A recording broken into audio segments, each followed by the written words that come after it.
When my subscriber sent me this story right here that I'm bringing to you, my immediate response was, huh? Am I reading this correctly? Or is this a hoax? But it turns out that it is indeed real. But in this picture, you see a little girl who is 6 years old, and her name is Nadia Falk. And this story is coming out of Florida. Enough said. And it says that this girl was committed to a mental health facility without her parents' permission, where she was sedated and kept from her mother for 2 whole days because the school said she was out of control. Let all of that sink in right quick. So because this girl allegedly threw a tantrum, they took her out of the school without the mother's permission and without the mother knowing, took her to a mental facility where they had her sedated for 2 days. The mother did not know where she was. And that's okay because of this law that's in Florida. I swear Florida has some of the most ass backwards laws. And I'm going to get into what the law is as I read this article. Police body cam footage has emerged of the moment a 6-year-old girl was escorted from her elementary school in Florida by a group of cops before being committed to a mental health facility without her parents' permission because she had a tantrum. On February 4th, 6-year-old Nadia Falk was taken to a mental health facility without her mother's permission after staff at Love Grove Elementary School called social workers claiming the girl, who has ADHD and a personality disorder, was throwing things and harming the staff. Nadia was taken to a mental health facility where she was sedated and held for 48 hours without seeing her mother, Martina.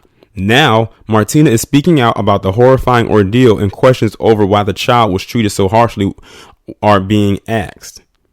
In Florida, children may be removed from school, transported to a psychiatric facility, and held for up to 72 hours without parental consent under the Baker law if there is a reason to believe they have a mental illness and they are unable or unwilling to accept voluntary treatment. That's basically what the law says. So basically, if they feel that or believe that someone is experiencing a mental breakdown or some type of mental illness, and that's if they believe it, and the person may not even be mentally ill, they will involuntarily take them to a facility and sedate them for up to 72 hours. And your loved ones or whoever is your guardian doesn't even know about it. They don't even have to tell them. That's some scary shit, because that looks like kidnapping.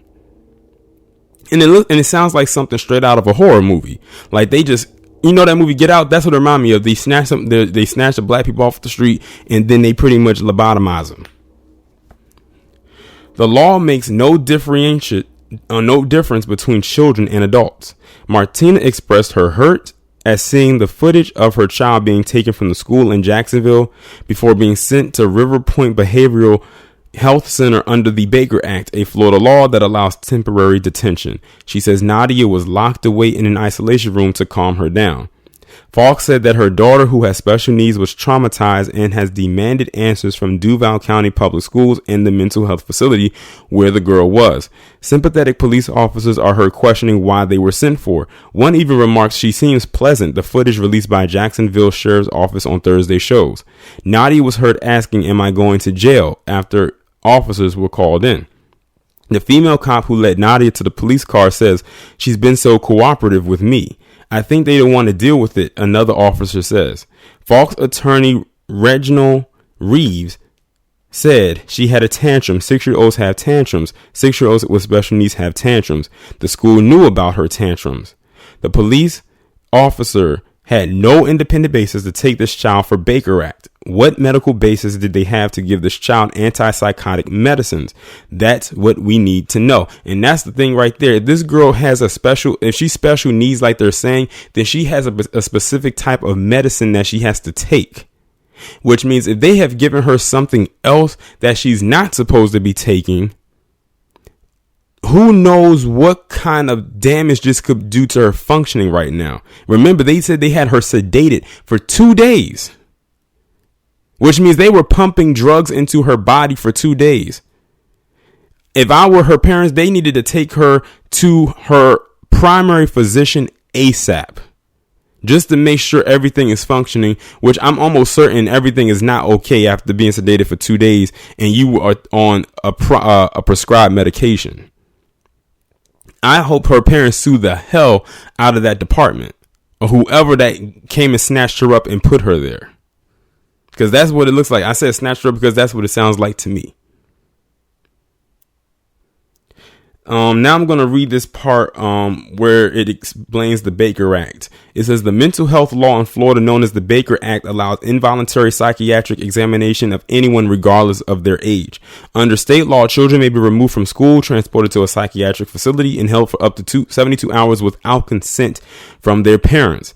This is just another reason of why I could not live in Florida. In Florida, 36,078 children were sent for involuntary psychiatric examination in 2017 to 2018 alone, a rise of 3,000 from the previous year. The act is intended to be only used if there is reason to believe that the person is impaired by their mental illness and they are unable or unwilling to accept voluntary treatment.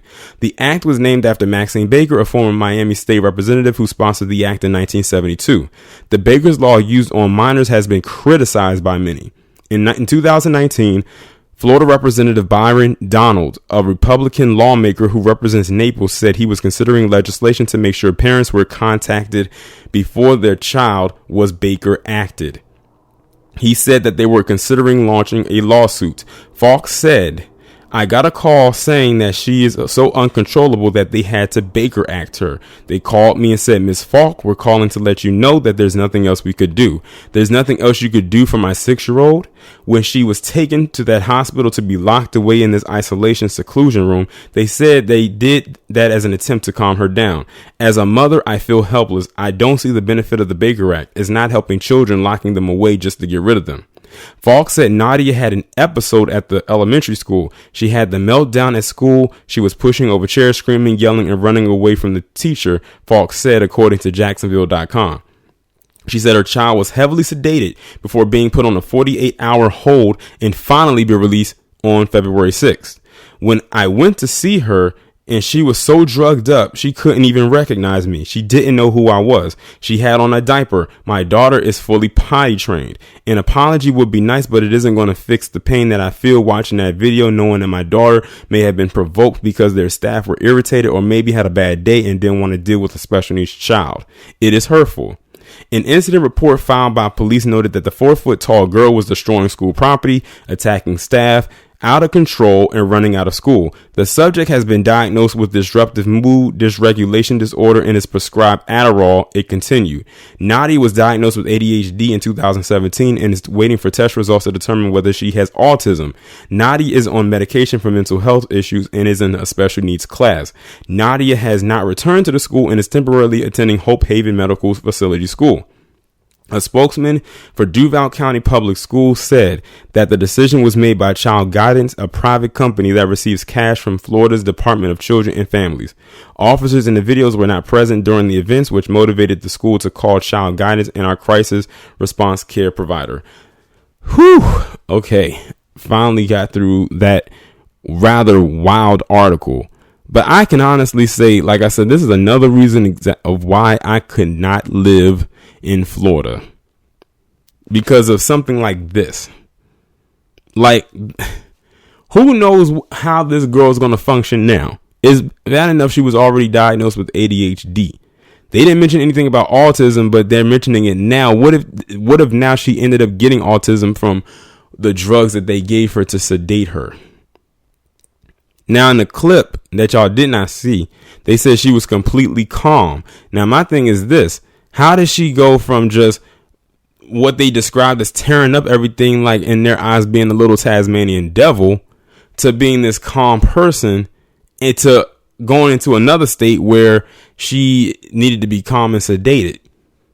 Like, that sounds like someone who has bipolar disorder or schizophrenia, which two of the things they did not mention in this article.